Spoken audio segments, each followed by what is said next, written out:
पितृदोष है, ये आपको कैसे मालूम पड़ेगा?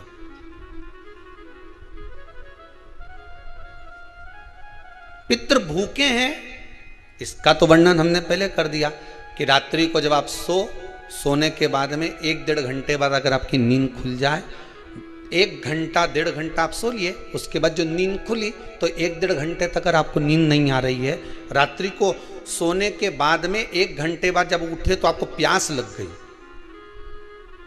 भूख लगने लगी, प्यास लगने लगी कि मेरे को पानी पीना पड़ेगा, घबराहट हो रही, पानी पीना पड़ेगा। 1-1.5 घंटे सोने के बाद अचानक नींद खुले और आपको प्यास लगे, समझ लेना आपके पितृ भूखे हैं और प्यास है।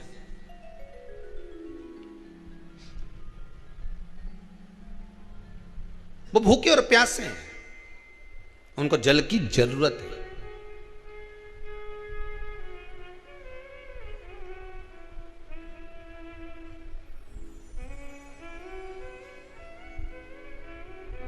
किसी भी नदी में, सरोवर में, कुंड में, बावड़ी में, तालाब में, आप तीर्थ में जाकर जब स्नान करते हैं तो स्नान करने के बाद एक काम का नियम बना लो कि अपने हाथ की अंजलि में जल लेकर अपने पूर्वजों को देना। प्यासे रहते हैं, भाग मांगते हैं।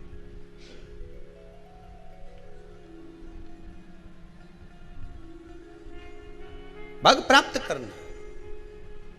3 वृक्ष पितरों के तुल्य हैं। नैमिषारण्य की कथा में भी कहा था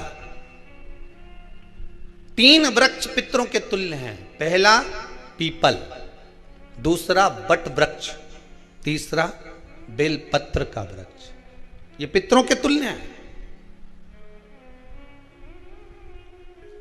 अगर आपको रात्रि में नींद नहीं आ रही है, ऐसा लगता है कि रात्रि को 1 घंटा 1.5 घंटा सोने के बाद कुछ गलत गलत विचार आने लगते हैं, नींद सुबह 3 बजे तक 4 बजे तक नहीं आती, 4 बजे के बाद फिर नींद आती है, तो एक प्रैक्टिकल जरूर कर कर देखना। एक प्रैक्टिकल करने में क्या जाता है, प्रयास करने में क्या कुछ जाता है क्या? प्रैक्टिकल कर कर देखना कि कहीं सीओर वाला महाराज झूठ तो नहीं बोल रहा, तो प्रैक्टिकल करने में कुछ नहीं जाए। 1 लोटा पानी लो, उसमें थोड़ा सा कच्चा दूध डाल लीजिए, श्राद्ध पक्ष चल रहा है, बेलपत्री का पेड़ या पीपल का पेड़ या बट का पेड़, इन पेड़ के नीचे ले जाकर उस दूध को दोपहर में सुबह 10 बजे से लेकर 12 बजे के बीच में ले जाकर चढ़ा दीजिए। रात्रि को फिर ना आपको प्यास लगेगी, ना भूख लगेगी, नींद एक बार लगी तो सुबह ही खुलेगी। प्रैक्टिकल करने में क्या जाता है? पानी डालने में तुम्हारा कुछ जाएगा? अरे बोलो तो सरी, हमें 10 रुपया का दूध जरूर उसमें, और तुम इतनी चतुर हो, इतना सारा दूध थोड़ी डालोगी, तुम 2 गड्ढा लगेगा। कहाँ तुम इतना डालने वाली हो है?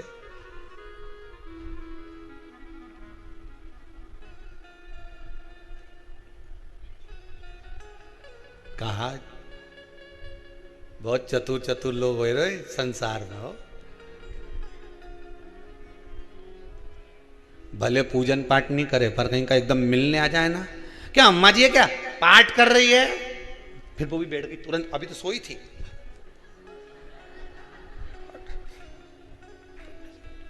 तुरंत। क्या पंडित जी हैं क्या, उनसे थोड़ा काम है, अभी माला जप रहे हैं, मालूम पड़े पंडित जी तो आराम से सेव फल खा रहे थे।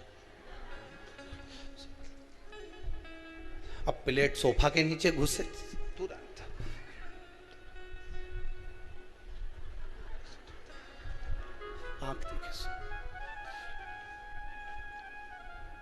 प्रैक्टिकल करने में क्या जाता, कुछ भी नहीं बिगड़ेगा। ये तो बस जल डालोगे तुम्हारा ही कुछ अच्छा हो सकता है, बाबा की कृपा है।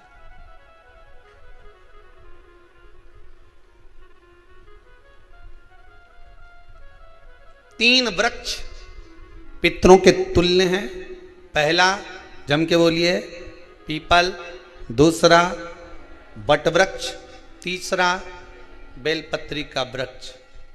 तीनों पीपल के वृक्ष में 52,000 ब्राह्मण एक साथ निवास करते हैं, इसलिए पितृतुल्य है। बट वृक्ष ब्रह्मा जी के मस्तक से बना, इसलिए पितृतुल्य है। और बेलपत्री का वृक्ष माता पार्वती जी के अश्रु से बना। जब आंसू गिरे थे माता जगत जननी जगदम्बा पार्वती के, उस समय पर पितृलोक में हलचल उत्पन्न हो गई थी। हमारी नातिन की आंख में आंसू कैसे आ गए? मैनावती की पुत्री है,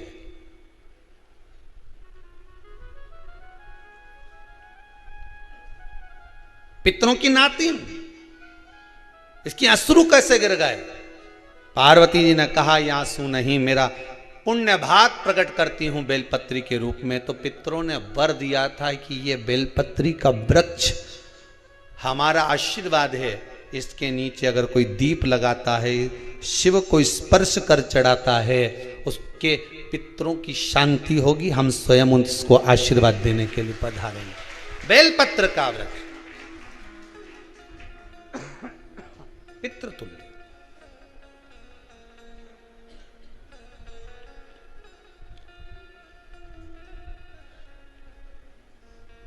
तो रात्रि को अगर भूख लग रही है, प्यास लग रही है, तो पितृदोष है। दूसरा पितृदोष का लक्षण बताया, घर में कोई शुभ कार्य ना हो, वंश की वृद्धि ना हो। 1 रुपये कमाओ, 1.25 रुपये खर्च हो रहे हैं, पैसा 10 जगह से कमाई आ रही है पर घर में टिक नहीं पा रही है, आया गया, पितृदोष है। जरा सी कटोरी पड़ी है, उसके पीछे विवाद चालू हो जाए, पानी ढुल गया उसके पीछे विवाद हो जाए, या छोटी छोटी बात में घर में क्लेश मचा हुआ है, पितृदोष है। समझ लो हमारे पूर्वज हमसे खुश नहीं है, प्रसन्न नहीं। कोई कहता है गुरुजी श्राद्ध बड़े बेटे को करना चाहिए कि छोटे को करना चाहिए? शिव महापुराण की कथा कहती है, अगर जायदाद का पूरा हिस्सा बड़े ने लिया हो और तुमने अपनी माता का दूध ना पिया हो तो एक ही को कर लेने दो। अगर माता का दूध पिया है और अगर एक अंगूठी भी ली है, जरा सा एक कपड़ा भी अगर सास का लिया है, तो श्राद्ध तो तुझे करना ही पड़ेगा, करना ही पड़ेगा।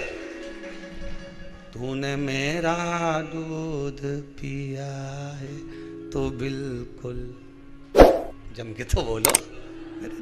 अगर तुमने उनका कुछ खाया है तो अब एक काम और हो सकता है, गुरुजी वो श्राद्ध अगर हम नहीं करें और बड़े भैया करें और हम उन्हीं के यहाँ चले जाएं तो चले जा, मना कौन कर रहा है? पूड़ी का तेल तू ले जा, खीर का दूध 2 थैली तू खरीद के ले जा। जितना वहां वो सेवा करे उतनी सेवा तुम करो। गलत है क्या? जायदाद का भी तो हिस्सा किया था। सुई की नोक के बराबर नहीं धुआं ने, ईंट इधर खसकी है तो हमारी इधर खसका दीजिए। हमारी बसियत में इतना लिखा है तो फिर बसियत में ये भी लिख के जाना चाहिए था। मैं तो कहूँ सबके तुम डरो मत ही रहे एक भी। जब छोरा छोरी के जब सब सामान प्रॉपर्टी दो ना, जमीन दो ना, जायदाद दो ना, सारा सामान छोरा छोरी के दो, तो उनके लिख के भी जाओ कि हमारी श्राद्ध कर दे अच्छे से, नहीं तो भूतड़ी बन के सताऊंगी।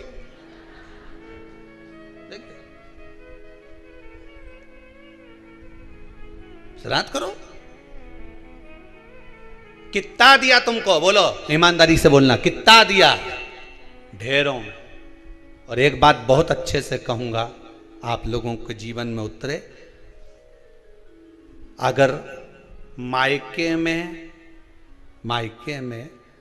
भाई, मायके में भाभी, मायके के लोग अगर आपके माँ बाप का श्राद्ध नहीं करते हैं तो बेटी भी अपने माता पिता का श्राद्ध कर सकती है। उसने भी दूध पिया है अपने माता पिता का, पर वो श्राद्ध का भोजन कौन कराएगा? बेटी का पुत्र हो, बेटी की पुत्री हो, वो कराए। और नाम वो नाना नानी का ले ले, करे। अगर वो नहीं कर रहे हैं, वो नहीं संभालते, वो नहीं जानते, तो आप करो, वो करे। 2 भाग होते हैं। जब एक रोटी गाय के मुख में दी जाती है, गाय के मुख में जब हम रोटी देते हैं, एक रोटी जब देते हैं या तो गाय के मुख में 16 श्राद्ध में जब रोटी देते हैं तो रोटी को बीच में से तोड़कर, रोटी का जो भाग होता है उसको, मतलब ऊपर से फुलका का परत नहीं निकालना है, रोटी जो सीधी सीधी है ना, जैसे ये रोटी है तो इसको बीच में से तोड़ लिया, 2 भाग विभाजित कर लिया, नीचे वाले भाग में भी थोड़ा सा गुड़ शक्कर रख लिया, ऊपर वाले भाग में भी गुड़ शक्कर रख लिया, एक के ऊपर एक रोटी को रख लिया, वो गाय को दी। तो अपन श्राद्ध पक्ष में 2 पूड़ी का प्रमाण है कि गाय को 2 रोटी दी जाती है, कुत्ता को 2 रोटी दी जाती है। 2 पूड़ी रख के देते हो नहीं देते? आप लोग तो देते होगे, 2 पूड़ी के ऊपर पूड़ी रखकर, थोड़ा सा मीठा रखकर, नमकीन रखकर, कुत्ते को भी देते, 2 पूड़ी तोड़कर कागा को भी देते हो। 2 पूड़ी का प्रमाण कहां से आया? 2 भाग रोटी के टुकड़े का प्रमाण कहां से आया? श्राद्ध पक्ष में ही ऐसा क्यों किया जाता है? बाकी के समय पर तो कोई ऐसा 2 पूड़ी का प्रमाण ही नहीं, पर श्राद्ध पक्ष में ये क्यों कहा जाता है कि पूड़ी के ऊपर पूड़ी रख दे, उसमें मीठा रख दे, खीर शक्कर रख दे, गाय को दिया, कुत्ते को दिया, कागा को दिया, ऐसे क्यों कहा जाता है? उसका कारण क्या होता है? उसका केवल एक कारण है, जो नारी ने भोजन का निर्माण करा है, जो घर की बहू भोजन बनाई है, जो घर की बेटी ने भोजन बनाया है, घर की माता ने भोजन बनाया है। महाराज, पिता पुरुष एक कुल को तारता है, बेटी 2 कुल को तारती है। जब श्राद्ध पक्ष में 2 भाग रोटी के कर गाय को देती है तो 1 भाग तो उसके ससुराल वालों को मिलता है।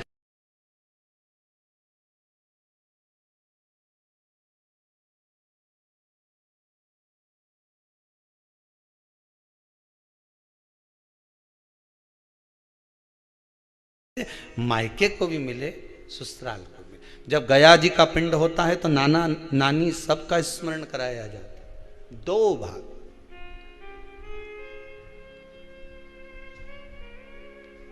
पुण्यता।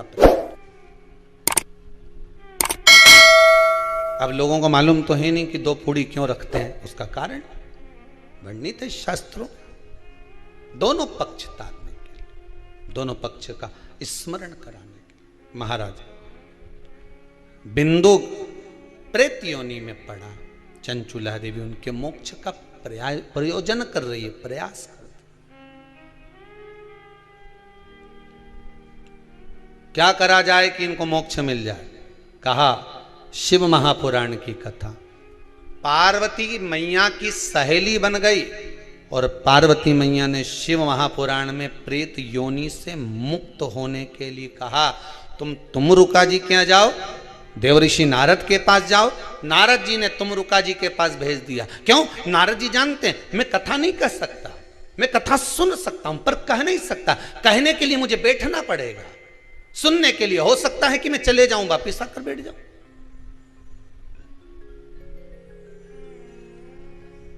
तुमरुका जी से कहा कथा कह दोगे? हाँ, कहने में क्या दिक्कत है? मेरे पति को प्रेत योनि से मुक्त करना है। तुमरुका जी बोलते हैं केवल तुम्हारा पति प्रेत योनि से मुक्त नहीं होगा। तुमरुका जी ने शिव महापुराण में कहा, सुनो चंचुला देवी, केवल एक व्यक्ति शिव पुराण से नहीं तरता, इस बिंदुक जैसे ना जाने कितने प्रेत इस वायुमंडल में घूम रहे होंगे, ना जाने कितने पितर, ना जाने कितने आहूत, ना जाने कितने वासुक इस वायुमंडल में घूम रहे होंगे। तुम्हारा पति तुमको दिखा नहीं, तुम्हारा बिंदुक तुम्हें कभी नजर आया नहीं, फिर कारण क्या था? बस मन में शांति नहीं है। घर में सारा सुख है पर हृदय में शांति नहीं, समझ लो पितृदोष है। क्या करा जाए? फिर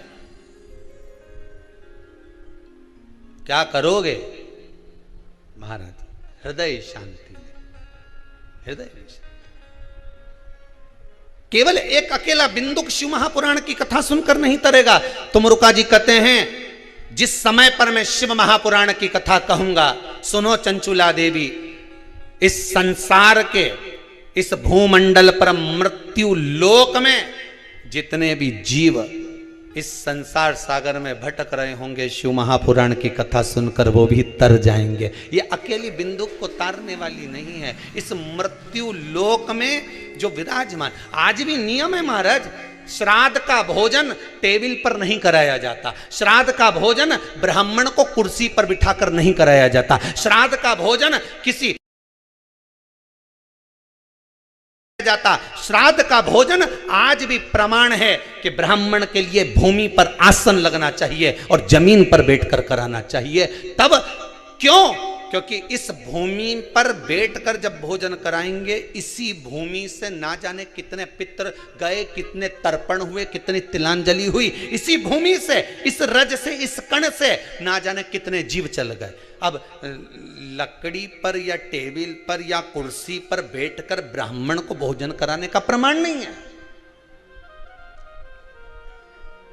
अब आपका फैशन ज्यादा हो गया तो बात दूसरी है। पंडित जी ऊपर बैठ के खा लोगे क्या? पंडित जी तो बोल देंगे अच्छा है, खिला दो।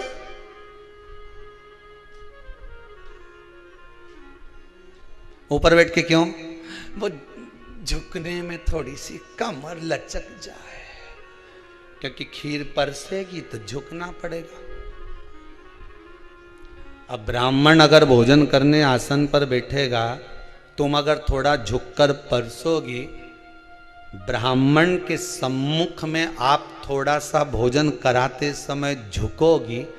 जरा विचार करिए, यशोदा मैया के घर में संतान नहीं थी। यशोदा जी श्रावण के महीने में श्रावणी करने आए हुए ब्राह्मण को मात्र खीर परोसने के लिए गई थी। 52 साल की उम्र थी, संतान का सुख नहीं दिख रहा था, खीर परोसने के लिए गई। उतनी देर में ब्राह्मणों ने देखा इनके घर में संतान नहीं है, पुत्र भव कह दिया। और यशोदा जी के पति श्री नंदराय जी कह रहे हैं कि बाबा मैं 60 का या 55 की, बाल हो गए धोले, और तुम कह रहे हो पुत्र होगा। कहां से होगा? ब्राह्मण कहते हैं ब्राह्मण जब भोजन करता है, भोजन करते समय जब वर देता है, वो वर गलत नहीं हो सकता, कहीं से भी आएगा, पर छोरा तो आएगा। और आया, कहीं से भी आया, पर पुत्र आया, क्योंकि आशीर्वाद दिया था। श्राद्ध पक्ष का भोजन टेबल पर नहीं, कुर्सी पर नहीं, श्राद्ध पक्ष का भोजन ब्राह्मण को आसन लगाकर जमीन पर कराना चाहिए, भूमि पर।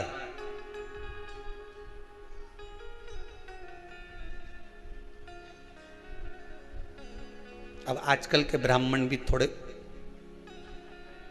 नीचे,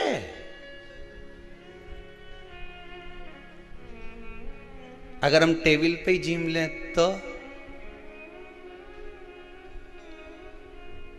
जी क्या बोले भी तो क्या बोले, तुम ही बताओ।